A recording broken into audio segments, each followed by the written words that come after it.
Bismillahirrahmanirrahim. Assalamualaikum warahmatullahi wabarakatuh. Kaum muslimin yang dimuliakan oleh Allah Subhanahu wa taala. Ada pertanyaan yang masuk kepada saya, Ustadz, saya kerasukan jin khodam.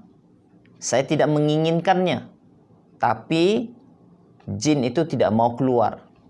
Yang mengakibatkan saya menjadi emosional, gampang marah. Kaum muslimin yang dimuliakan oleh Allah Subhanahu wa taala. Apa itu khodam?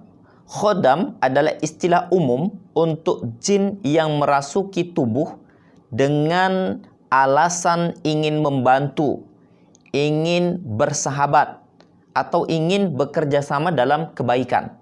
Jadi jin-jin itu, jin khodam ini alasannya kadang-kadang ingin membantu, kadang-kadang ingin bersahabat, atau ingin bekerja sama dalam kebaikan. Contohnya bisa memberikan kelebihan dalam mengobatin, mengurut, meruqyah, dan lain sebagainya. Ini jin khodam. Kadang mereka masuk sendiri, kadang mereka masuk dengan amalan. Ya, bisa dengan zikir-zikir tertentu, dengan niat agar khodam datang, atau bisa dengan bacaan-bacaan mantra-mantra tertentu, atau bisa dengan amalan-amalan yang lainnya. Begitu. Nah, apa saja ciri-ciri orang yang di dalam tubuhnya ada khodam dari kalangan jin? Yang pertama, selalu tindihan kalau tidur. Ya, terhimpit itu. Kemudian yang kedua, selalu sakit-sakitan. Fisiknya selalu sakit-sakitan. Selalu sakit kepala, sakit di dada, sering sakit perut, sakit di pinggang. Kemudian terasa berat di punggung belakang. Seperti itu.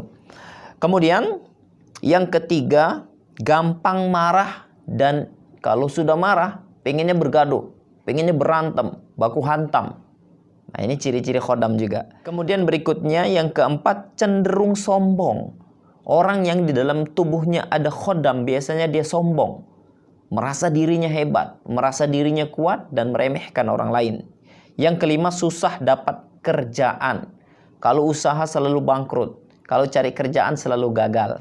Kemudian berikutnya yang keenam, selalu penampakan. Jadi orang yang di dalam tubuhnya ada khodam, biasanya dia diiringi dengan indigo. Bisa melihat jin, bisa merasakan keberadaan jin.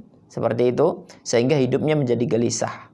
Kemudian yang terakhir, jika sudah menikah, biasanya tidak harmonis. Suka bergaduh sama istri, gampang marah sama anak, emosionalnya tidak terkendali. Ini ciri-ciri orang yang ada dalam tubuhnya khodam. Kemudian bagaimana cara mengatasinya? Yang pertama, bertaubat. Ya, mengakui segala kesalahan. Taubat dari segala dosa, tinggalkan segala maksiat. Yang kedua, mendengarkan MP3 ayat Al-Quran, 30 juz Al-Quran, kalau bisa selama 24 jam, minimal selama 40 hari, 60 hari, atau kalau bisa sampai sembuh. Atau kalau bisa sampai menjadi satu istiqomah kebiasaan. Yang ketiga, selalu membaca Al-Quran minimal 1 juz. Atau setidaknya setiap jam baca 5 menit atau 10 menit. Ya. Berikutnya, mengkonsumsi air yang sudah diruqyah. Cara meruqyah saya sudah banyak mencontohkan dalam video-video saya yang lalu. Tinggal diikuti saja, dibaca. Kemudian diminum sehari-hari, ganti air minum kita selama ini dengan air yang sudah diruqyah.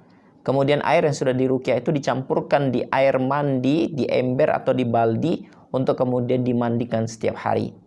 Berikutnya yang terakhir, konsumsilah herbal-herbal yang direkomendasikan oleh Rasulullah SAW seperti madu, habatus sauda, minyak zaitun, kurma azwa, dan memakai wangi-wangian yang disunnahkan oleh Rasulullah SAW seperti kasturi, kemudian gaharu, dan lain sebagainya. Nah, kalau ini kita lakukan secara rutin, maka insya Allah gangguan khodam dalam diri kita secara berangsur-angsur akan hilang dengan izin Allah Subhanahu wa taala. Tentu di sini diperlukan keyakinan, keimanan, keistiqomahan, jangan putus asa. Karena kadang awal-awal mula terapi secara mandiri, serangan dia semakin kuat. Ya, ada balasan dari kalangan jin khodam tersebut. Namun sebagai orang yang beriman, kita harus yakin bahwa jin itu lemah. Inna kaida syaitani kana dha'ifa. sesungguhnya jin itu lemah. Maka jangan takut, ya, jangan takut, lakukan terus serangan mereka, kita lawan dengan beberapa amalan-amalan yang sudah saya sampaikan tadi. Maka insya Allah, biiznillah, dengan izin Allah Subhanahu wa Ta'ala, tidak ada satu gangguan jin ataupun sihir yang tidak bisa disembuhkan kalau kita melakukan terapi ruqyah syariah secara benar dan istiqomah menjadi satu kebiasaan yang senantiasa kita lakukan. Barakallahu fikum, mudah-mudahan bermanfaat. Jangan lupa subscribe, dukung channel ini dengan senantiasa like, komen, dan share, dibagikan kepada saudara-saudara yang lain agar mereka juga mendapatkan manfaat dari video ini. Barakallahu fikum. Assalamualaikum warahmatullahi wabarakatuh.